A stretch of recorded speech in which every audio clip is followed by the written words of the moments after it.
What's going on, ladies and gents? Welcome back to another video. Folks, this is the last opportunity. We are literally 4 hours away before the final part of the season 14 content creator program ends. If you're not supporting already, if you haven't got codes, click that support button. Get yourself 2 free codes right now. They're actually really good codes.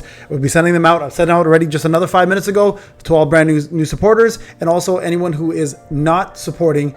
It's free. Keep that in mind. Plus, anyone who is supporting, go in and get into the login section. Go and extend so I can continue giving you codes. You can keep your rank, and I can get you guys some more codes on Season 15. That way you don't have to worry about re-signing up. Want to say a big shout out to my top 10. BW Panda, Connor, Makuja, Beef Patty, J Stowe, 3906, Deeps, Ryan 3400, 2297, and Deadlit, and everyone else who's been supporting all the way up to the last 3,336. Hopefully plus more. Guys, it's free. It's easy to do. Let's talk about something that's a pretty big change that I'm absolutely loving. And this is a good thing for everybody. Doesn't matter who you are. If you did not watch the new developer notes that just came out this morning, they made a pretty big surprising news about Sun Ki-hoon's release. Not the fact that he is the Darkbreaker. Yes, Igris is not going to be a Darkbreaker, guys. If in case you missed it, he's actually going to end up being the Dark Confuser as predicted all along in terms of leaks. So leaks were correct on this one. This time around, Sun Ki-hoon is going to be your Darkbreaker. But now that's not the important part. The important part here is the fact that this character that's coming out is coming out with Igris. And usually what happens, guys, and this is very important, is we have 2 characters come out with the rate up. This is the first time ever they've released a character that's not going to be in the rate up. That's a new character. They're actually coming out and they're being in the custom draw, which is crazy good news. Now hear me out, there's some pluses and there's some minuses, but I want to discuss both, and I want to explain to you why this is a very big plus versus a minus because of a couple reasons. Number one, the only negative here, realistically, is that the ability to get a character from the custom draw is a little bit tougher, right? Because there's 3 people in that section, or 3 things you can use in that section. One being Sun Ki-hoon, and then you can put another character or a weapon if you want, or 2 weapons or 2 characters. Doesn't matter. The point is you're competing against a 50-50, and then you're competing against 2 other items, whether it's a character or a weapon, whatever the case may be, or 2 weapons, whatever you decide to. Anyways, the point is you're fighting against 1 extra or 2 extra different items in order to get that specific character. That's the real only big downfall. The plus side to it, though, is getting black tickets or custom tickets is a lot easier. Okay, when I say black tickets, I'm referring to specifically custom tickets, guys. It's a lot easier to get custom tickets. And custom tickets are things you can get through the story mode, with pretty plentiful, as a matter of fact, through events, through battle passes, you name it, right? There's just so many different ways, guys, to get yourself all of these tickets, and they are always available to all folks. Now, for pay-to-win players, this is even better because pay-to-win players have thousands upon thousands of black tickets that have just been literally sitting there and doing nothing. And this has been one of the things that me personally, my pay to win account, I've always said, what am I supposed to do with all of these tickets? Well, now we have something to do with them. It's been something that I've been using for fun, to just get weapons to A10 when they first come out. I don't even bother using my weapon tickets all the time. Sometimes I just use the other tickets just in order to be able to complete that, right? So it's interesting now that they've done this. And again, it's a very net positive, because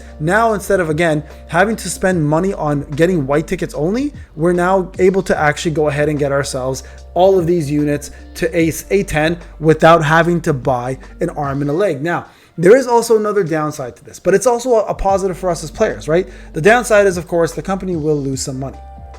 Of course, right? Less people buying rate up tickets, because now to get 2 characters, you can focus on rate up for the main character and then custom for the other character. This is a net positive for us as players. And I don't promote the pay to win aspect of things, right? This is the reason why I play my free to play all the time, because I try to be more relatable with it. But it's also going to detrimentally affect the company quite a bit in regards to pay to win players not having to spend as much. Now, that's not a bad thing either, because then maybe some people who, were debating on going pay to win may decide, hey, you know what, maybe I want to support the company a little more because they're making big moves like that. But guys, it's a big deal. This is a big deal. Now, if you look at like my pay to win account, for example, I've got over 4,000 custom tickets. 4,000, right? Some people have over 8,000 I've seen. So these are like easy ways for your players now to be able to go in and say, hey, you know what? There's a new character I really want. I am going to spend on the rate up tickets, or I'm going to save those rate up tickets. But now I have the ability to go in and get myself custom tickets along the way. So watch when we finish the stage. Look at the different ways we can get ourselves tickets. Now I kind of regret summoning, because when we got down to the 3 slots, I went in and started summoning right away. I think I used over 200 save tickets to get my Jinna up, as well as my Leonard up for my win team and my Goto.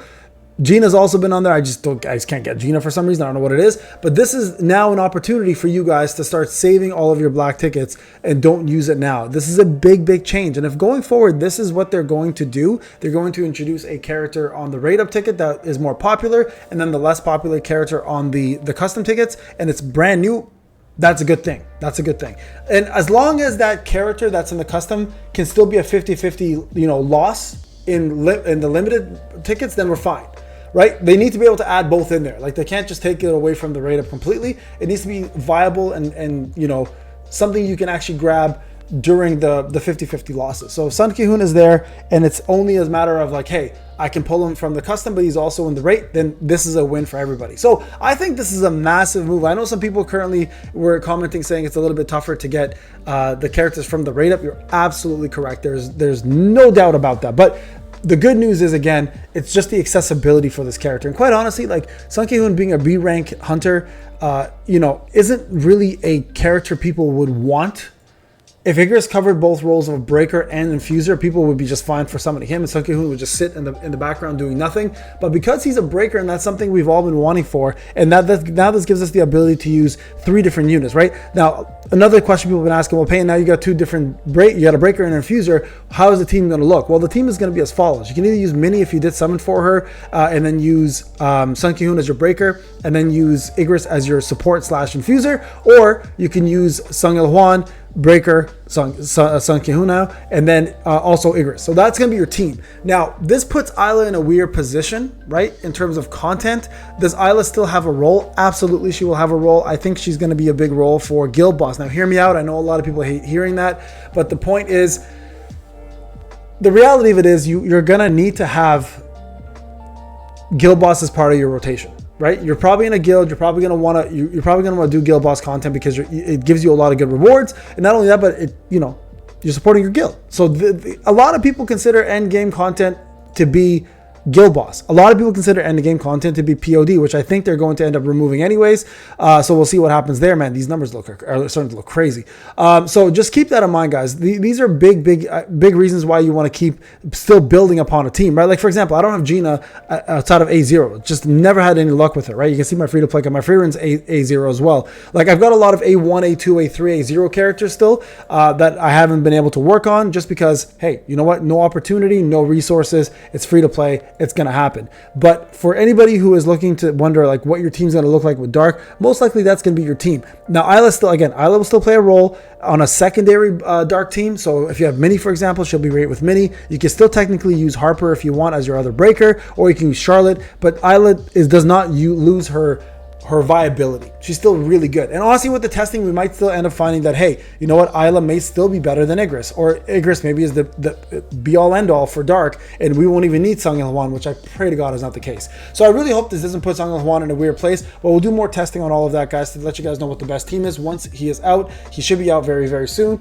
and we're out in a week, actually, and we are going to be doing all that testing to see where Igris belongs, where Sun Ki-hoon belongs, and where your team is going to be looking like for Dark. And most likely Dark is probably going to be the next WOBL element. So we got to put our best foot forward and try to build a proper team around them. Anyways, let me know what you guys think about this whole change. I think it's pretty big. And I hope that going forward, that's how they approach it. I think it's a way better concept. And I think this is a great way to let people get characters a lot easier than it was before. All right, folks, thank you again for watching. Remember to support, hit that subscribe button.